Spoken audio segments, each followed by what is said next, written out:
Mucho gusto, docente. En esta oportunidad, el grupo número 5, conformado por Antón Carlos Jorge Miguel, Guaira Quispe Marleni, Salazar Roncaya Karen Marieta, Torres Escopa Terry Vladimir, Villegas Merino Joanny del Pilar y quien habla Villalobos Obando Katy Lisbeth. Estamos presentando la tarea académica número 2 con los temas correspondientes de la semana 14, simulación del acto jurídico, semana 15, simulación de los actos jurídicos, fraude al acreedor y vicios de la voluntad. Y por último, la semana 16, los vicios de la voluntad. Empecemos con la exposición. Simulación en el acto jurídico.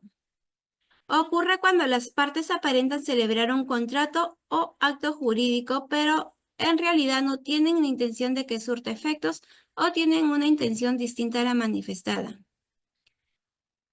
Veremos la simulación absoluta del acto jurídico. Se define cuando las partes simulan completamente un acto jurídico, aunque exteriorizan un acuerdo, no tienen la intención de que éste produzca efectos jurídicos. Sus características: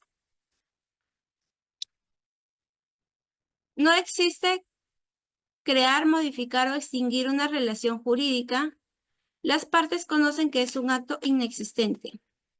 No genera obligaciones ni efectos jurídicos entre las partes. La carga de la prueba corresponde a quien la alega, y su finalidad es evitar cumplir con las obligaciones de los acreedores y evitar el cumplimiento de las normas legales. Como consecuencia, el acto jurídico es nulo conforme al artículo 219, inciso 5 del Código Civil, ya que carece de un elemento esencial que es la manifestación real de voluntad. Por ejemplo, dos personas firman un contrato de compraventa de un inmueble para aparentar una transacción, pero en realidad no tienen la intención de transferir la propiedad ni pagar el precio.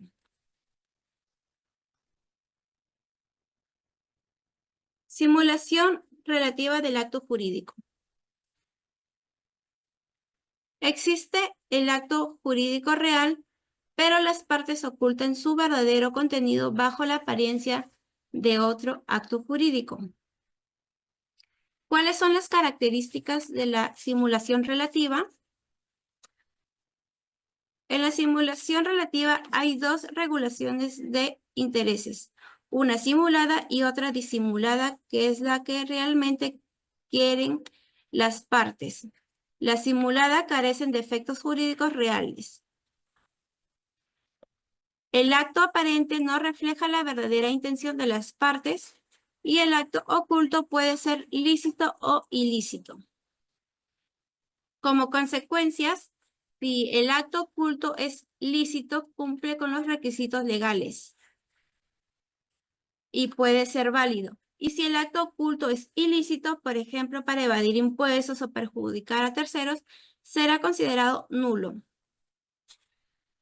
Por ejemplo, dos personas celebran un contrato de donación de un inmueble, pero en realidad lo que buscan es ocultar la compraventa para evitar el pago de impuestos.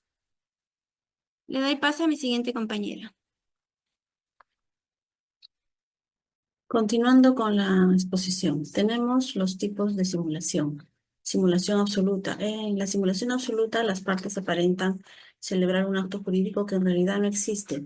Es decir, no hay un acuerdo real entre partes sobre el objeto del acto. Por ejemplo, dos personas pueden suscribir el contrato de compraventa de un inmueble, pero en realidad no existe tal compra y ambas partes están de acuerdo en que no hay intención de realizar la transacción.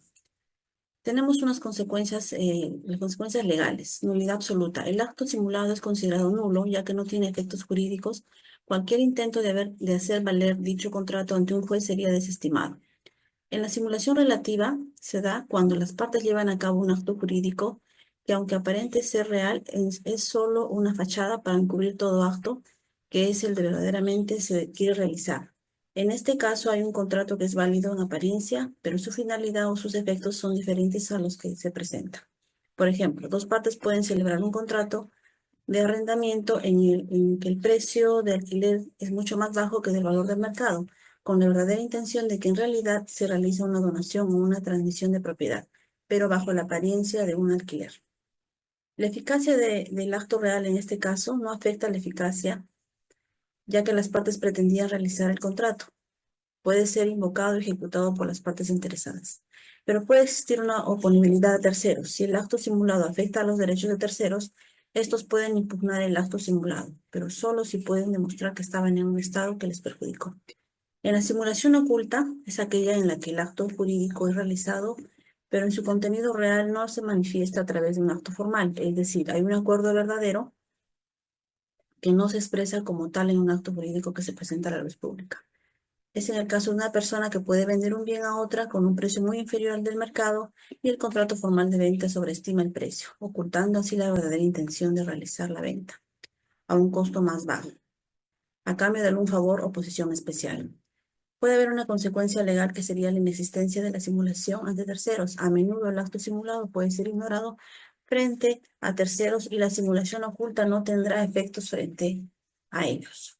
Le doy pase a los compañeros. Gracias. Continuando con la exposición, ahora vamos a ver sobre la simulación de los actos jurídicos, fraude al acreedor y vicios de la voluntad, en los cuales vamos a tocar 6 aspectos. El primero, sobre la importancia. En importancia que permite identificar la simulación de los actos jurídicos, el fraude al acreedor y los vicios de la voluntad. Esto se encuentra relacionado con dogmática jurídica y el Código Civil. La simulación. ¿Qué es la simulación? Es un acto jurídico aparente que oculta un acto verdadero o simulado. Los remedios. Los remedios de nulidad de la simulación absoluta y anulabilidad del negocio disimulado. Los efectos frente a terceros. Hay 2. Uno, terceros de buena fe, y el segundo, la norma de protección. Dentro de los terceros de la buena fe están protegidos si desconocen el negocio simulado y se presume buena fe si es que se ignoran el negocio simulado o no podían conocerlo. En la norma de protección no puede oponerse el acto simulado a los terceros causahabitantes. El otro aspecto, fraude. ¿Qué es el fraude? Es un acto de disposición o renuncia de bienes realizados por el deudor para evitar que el acreedor cobre sus créditos y también asegurar bienes a otros acreedores o deudas ajenas. El fraude en el acto jurídico, aquí vemos 2 características como son actos de disposición o gravamen, que es una acción pauliana o revocatoria. La omisión de actos es una acción oblicua o subrogatoria. En las competencias de la ineficiencia vemos 2 actos, los gratuitos y los onerosos. En los gratuitos es el proceso sumarísimo que está también estipulado en el artículo 546, inciso 8. En los actos onerosos, los procesos de conocimiento. Voy a dar pase a mi compañero para continuar con el tema.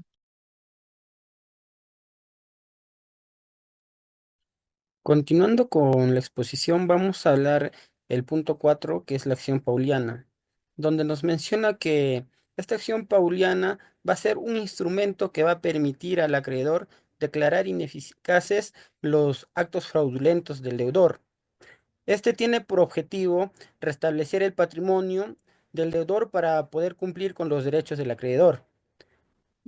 Va a tener los requisitos que va a ser el perjuicio económico al acreedor y el designio fraudulento, donde nos menciona que el perjuicio económico va a ser el riesgo de incumplimiento de la acreencia y el designio va a ser la intención del deudor de causar un perjuicio y también va a relacionarse con el crédito. Esto posterior al crédito y anterior al crédito. Como nos menciona, va a ser con conocimiento del perjuicio y también con intención de perjudicar al futuro acreedor. Dentro de las características vamos a tener 5, donde vamos a encontrar el remedio que va a ser reconstrucción del patrimonio del deudor, la carga probatoria, donde el acreedor va a probar la existencia del crédito y el perjuicio, como también el deudor o el tercero va a probar la inexistencia de un perjuicio. En su carácter, va a tener una acción ineficacia. Su naturaleza, una acción crediticia, y el titular va a ser el acreedor que va a ser afectado.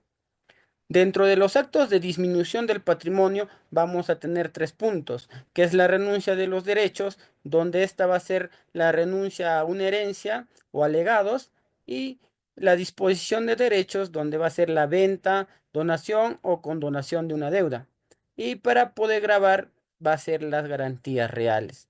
Esto también nos vamos a ver el artículo 195 del Código Civil, donde nos menciona que el instrumento de control crediticio va a proteger el interés legítimo al acreedor frente a los actos fraudulentos del deudor. Y también esto va a permitir con sí una pretensión procesal para declarar una ineficacia de dichos actos. Bueno, eso sería todo en cuanto a la exposición sobre los temas de simulación de actos jurídicos, fraude al acreedor y un poco de vicios de la voluntad. Gracias. Profesor, buenas tardes, compañeros.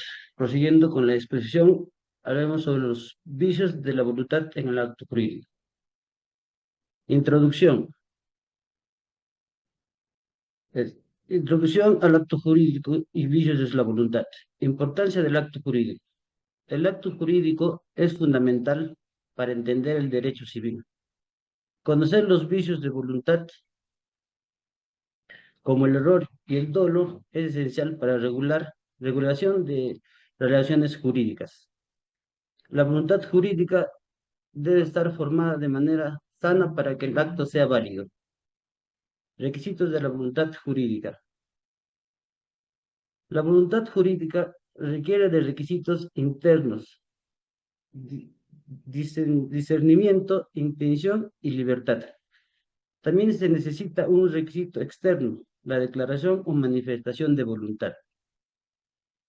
La manifestación de voluntad debe ser libre de vicios como el error o el dolo. Vicios de voluntad. Definición y clasificación de los vicios. Los vicios de voluntad son defectos que afectan la validez de los actos jurídicos. Se clasifican en error, dolo, violencia e intimidación. La ley presume que la voluntad se forma sin vicio, a menos que se demuestre lo contrario. Error en el acto jurídico. El error es un vicio que afecta a la voluntad interna del sujeto. Se produce por la ausencia de conocimiento o un conocimiento equivocado. La divergencia entre la voluntad interna y la manifestación puede llevar a la nulidad del acto. Tipos de errores. El error sobre la naturaleza del acto afecta a la esencia del objeto del acto. Error sobre la identidad del objeto se refiere a confusiones en la identificación del objeto. Error sobre la identidad de la persona. Ocurre cuando se confunde la identidad de la otra parte en el acto. Errores esenciales. El error esencial es que el acto es aquel que afecta la esencia o cualidades del objeto del acto. Pueden recaer sobre la esencia del objeto. Ejemplo, comprar una joya de oro y que resulte ser de cobre. Las cualidades personales de la otra parte. Ejemplo, casarse con alguien que se cree soltero, pero está casado. El error del derecho, que es la ignorancia o la mala interpretación de la ley. Gracias. Paso a mi compañero.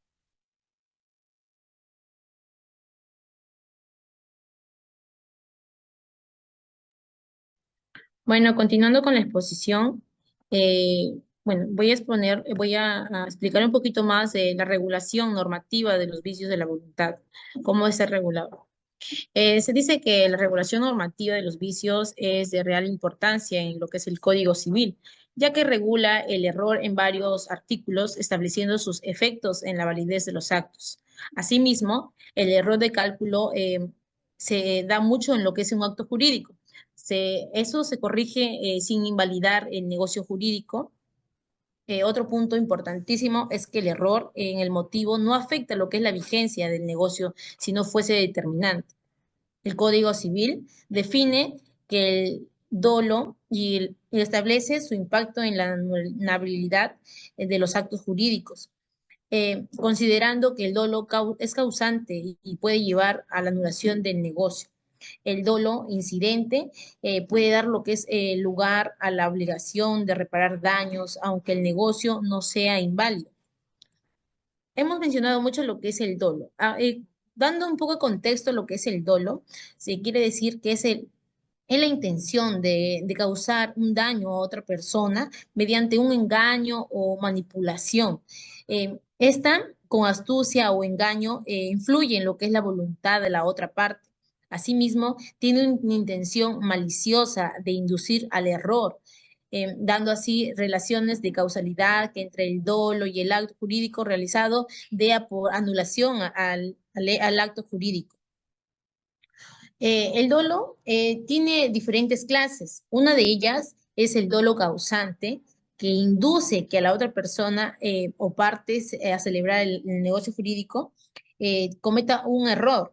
Asimismo, el dolo incidental no determina lo que es la voluntad, pero afecta lo que es la condición del negocio. Otro tipo de dolo es el dolo omisivo o negativo, que consiste en lo que es el sistema de malicioso que induce al error de la otra parte. El dolo bilateral es cuando lo cometen, el engaño es mutuo, lo cometen ambas partes, lo que hace que el negocio sea anulado. Bueno, como conclusión a lo que hemos presentado, los vicios de la voluntad, podemos decir que la comprensión de los vicios de la voluntad es crucial para la práctica del derecho civil. El error y el dolo son conceptos que afectan radicalmente a lo que es la validez de los actos jurídicos y deben ser analizados siempre con mucha atención. La discusión y el trabajo en grupo enriquecen por eso el aprendizaje y la aplicación de esos conceptos en la realidad jurídica, dando así que no se lleguen a dar anulaciones de actos jurídicos celebrados con buena intención. Gracias, eso es todo.